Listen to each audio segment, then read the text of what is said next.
ஒரு முற்றுரிமை போட்டி சந்தை சூழ்நிலையில் பொதுவாக எத்தனை வாங்குபவர்களும் விற்பவர்களும் காணப்படுகிறார்கள்? முற்றுரிமை போட்டியில் மொனோபோலிஸ்டிக் காம்படிஷன் பல நிறுவனங்கள் ஒன்றுக்கொன்று நெருக்கமான ஆனால் சற்றே மாறுபட்ட தயாரிப்புகளை விற்கின்றன. இதில் அதிக எண்ணிக்கையிலான வாங்குபவர்களும் விற்பவர்களும் சந்தையில் ஈடுபடுகின்றனர். நடுநிலைமை எதை குறிக்கிறது? நடுநிலைமை என்பது எந்தவொரு தரப்பிற்கும் ஆதரவாக செயல்படாமல் சமமாக இருப்பதை குறிக்கிறது.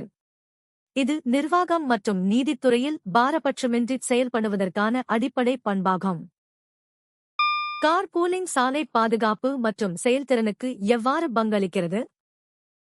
கார் பூலிங் என்பது ஒரே இடத்திற்கு செல்லும் பல நபர்கள் ஒரு வாகனத்தை பகிர்ந்து கொள்வதன் மூலம் சாலையில் வாகன நெரிசலை குறைக்கும் ஒரு முறையாகும். இது எரிபொருள் சேமிப்பு, பணச்சிக்கனம் மற்றும் சுற்றுச்சூழல் பாதுகாப்பிற்கு பெரிதும் உதவுகிறது. ஒரு இராணுவ தலைமை தளபதி கோஸ் என்ன பதவி வகிக்கிறார்? இந்திய இராணுவத்தின் தலைமை தளபதி கோஸ் 4 நட்சத்திர அந்தஸ்து கொண்ட ஜெனரல் பதவியை வகிக்கிறார். இவர் இந்திய இராணுவத்தின் ஒட்டுமொத்த நிர்வாகம் மற்றும் செயல்பாடுகளுக்கு பொறுப்பானவர் ஆவார். மத போதனை தொடர்பாக ஒரு மதச்சார்பற்ற நாட்டின் முதன்மை பண்பு என்ன? இந்திய அரசியலமைப்பு சட்டத்தின் 28வது பிரிவின்படி அரசு நிதியுதவி பெறும் கல்வி நிறுவனங்களில் மத போதனைகள் வழங்கப்படுவது தடை செய்யப்பட்டுள்ளது. இது அரசு எந்தவொரு குறிப்பிட்ட மதத்தையும் ஆதரிக்காமல் நடுநிலையாக இருப்பதை உறுதி செய்கிறது.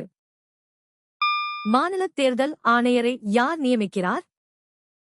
இந்திய அரசியலமைப்பின் 24(3) பிரிவின்படி மாநில தேர்தல் ஆணையரை அந்தந்த மாநில ஆளுநர் நியமிக்கிறார்.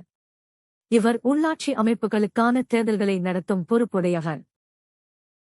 குடிமை மற்றும் அரசியல் உரிமைகளால் எது பாதுகாக்கப்படுகிறது? குடிமை மற்றும் அரசியல் உரிமைகள் அரசாங்கம் ஒரு தனிநபரின் பேச்சுரிமை மற்றும் சுதந்திரத்தில் தன்னிச்சையாக தலையிடாமல் இருப்பதை உறுதி செய்கின்றன. இவை அரசின் அத்துமீறல்களிலிருந்து தனிமனித உரிமைகளை பாதுகாக்கின்றன. ஒரு மாநில ஆளுநரின் நிலை இந்திய குடியரசுத் தலைவருடன் எவ்வாறு ஒப்பிடப்படுகிறது? இந்திய குடியரசுத் தலைவர் மத்திய அளவில் பெயரளவு தலைவராக இருப்பது போலவே ஆளுநர் மாநில அளவில் பெயரளவு தலைவராக செயல்படுகிறார். உண்மையான அதிகாரம் முதலமைச்சர் தலைமையிலான அமைச்சரவையிடமே உள்ளது. கண்ணாடி தொழிற்சாலைகள் தவிர குழந்தைகள் வேலைக்கு அமர்த்தப்படும் வேறு எந்த தொழில் குறிப்பிடப்பட்டுள்ளது?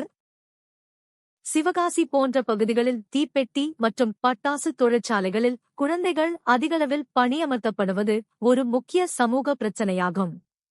இது குழந்தை தொழிலாளர் தடை மற்றும் ஒழுங்குமுறை சட்டம் 1986-இன் கீழ் தடை செய்யப்பட்டுள்ளது. இந்தியாவின் சாலை பாதுகாப்பு விதிகளின் நோக்கம் என்ன? சாலை பாதுகாப்பு விதிகளின் முதன்மை நோக்கம் விபத்துகளை தவிர்த்து பாதசாரிகள் மற்றும் வாகன ஓட்டிகளின் உயிரை பாதுகாப்பதாகும். இது சாலை பயன்பாட்டை முறைப்படுத்தி பாதுகாப்பான பயணத்தை உறுதி செய்கிறது. எந்த உண்மை உங்களை வியக்க வைத்தது? கீழே கமெண்ட் செய்யுங்கள். தினமும் புதிய தகவல்களுக்கு சந்தா செலுத்துங்கள்.